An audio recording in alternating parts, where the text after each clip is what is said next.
Hello, this is Alyssa Ladd, and the title of this presentation is Propaganda Used by Hitler and the Nazis. I hope you find this to be as informative as I did. In studying this topic, I found it to be equally horrific and terrifying. The title of this presentation is Propaganda Used by Hitler and the Nazis.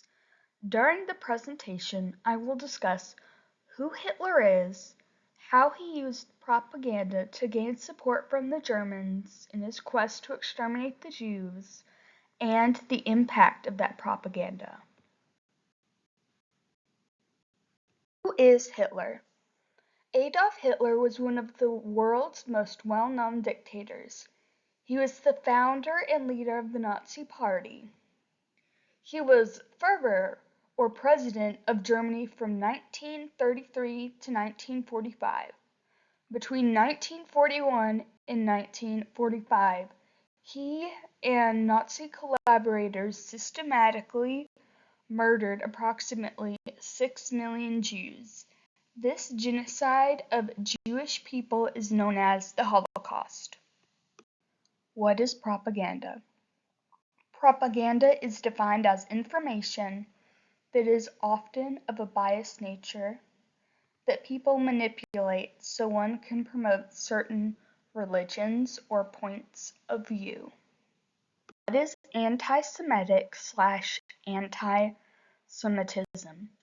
Anti-Semitic/anti-Semitism is when people are prejudiced or hostile against Jews.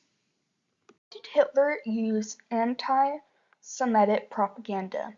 Hitler used anti-Semitic propaganda to justify the genocide of the Jews. He believed the Jews caused Germany to lose World War I and thought the Jews were conspiring against the Germans. An example he gave of the conspiracy against Germans was a book called Germany Must Perish. The book was written in 1941 by an American Jew named Theodor N. Kaufman. In the book, Kaufman talked about how the entire population of Germany, except for the Jews, should be sterilized. Hitler said this was further proof that the Jews needed to be eradicated or they would try to take over Germany. Where did Hitler use his propaganda? Hitler's propaganda could be found in books, movies, newspapers, and in his speeches. Examples of anti-Semitic propaganda. Hitler shared his anti-Semitic views in children's books. One book, titled The Poisonous Mushroom, was about how it was hard to tell the difference between good mushrooms and poisonous ones. It made a point that Jews were criminals. Another children's book, How to Recognize a Jew, described how kids could determine if someone was a Jew. It said that one could recognize a Jew because their nose would be hooked at its tip, resembling the Star of David that Jews wore. Yet another child's book, The Poisonous Serpent, was about how one may not realize danger is upon them until it is too late. It is said that a Jew could strike as fast as a serpent and fatally poison the child's body and soul. An example of a movie that demonstrated anti-Semitic views was Wayne 1910. The movie was about Karl Lueger, mayor of Vienna, who used the last of his strength as he was dying to stop the Jews from taking over the city. What is the impact of propaganda? The Nazi propaganda caused fear, confusion, anger, and anxiety, and further pushed the Nazis and the Jews into two separate directions. Who is Joseph Goebbels? Joseph Goebbels was Hitler's right-hand man.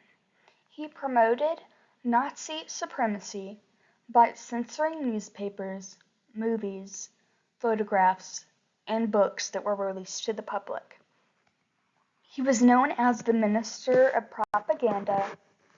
This is because he controlled and censored everything that was shown to the public.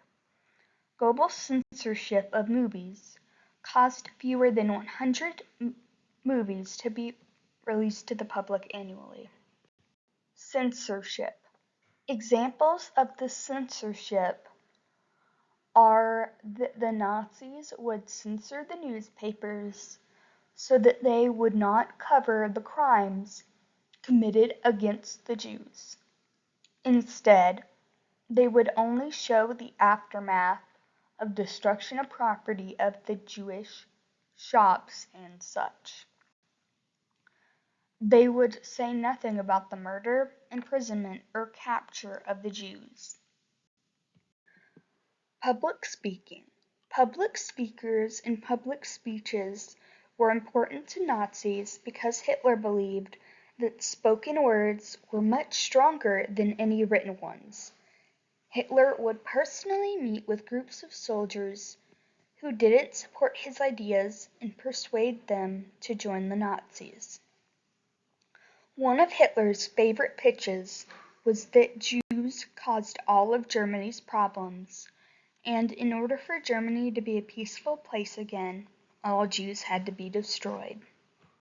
What other ways, besides public speeches, did Hitler use to spread propaganda? Hitler made a point to personally speak to young teens and adults, and he provided schools with new anti-Jew children's books and changed the curriculum that the children were being taught. Hitler also made sure that anti-Semitic propaganda was shared in newspapers and in movies. What messages were used to recruit people to become Nazis? Messages in movies often portrayed Jews as filthy, diseased, and deceptive. In children's books, Jews were compared to poisonous snakes or deadly mushrooms. It was said that they may look harmless, but pointed out that they were anything but. In newspapers, Jews were photographed next to broken windows in shops or next to a group of rowdy people. The newspapers said that the Jews caused all these bad events to happen, even if they just happened to be passing by. How else did the Nazis influence people? The Jews were dehumanized by the Nazis, which made it easier for others to not think of the Jews as people. This made it much easier for others to accept violence against Jews. Hitler also persuaded people to join forces against the Jews because he said it would make Germany a safer place. In conclusion, Hitler's use of anti-Semitic propaganda played a significant role in him recruiting people to become Nazis and help him eliminate the Jews. Without his use of propaganda, the Holocaust may never have occurred. See the following citations that I used to create this slideshow: propaganda used by Hitler and the Nazis. These sources may provide you with more information about this topic if you are interested. Thank you for viewing this slideshow, and I hope you find it to be informative.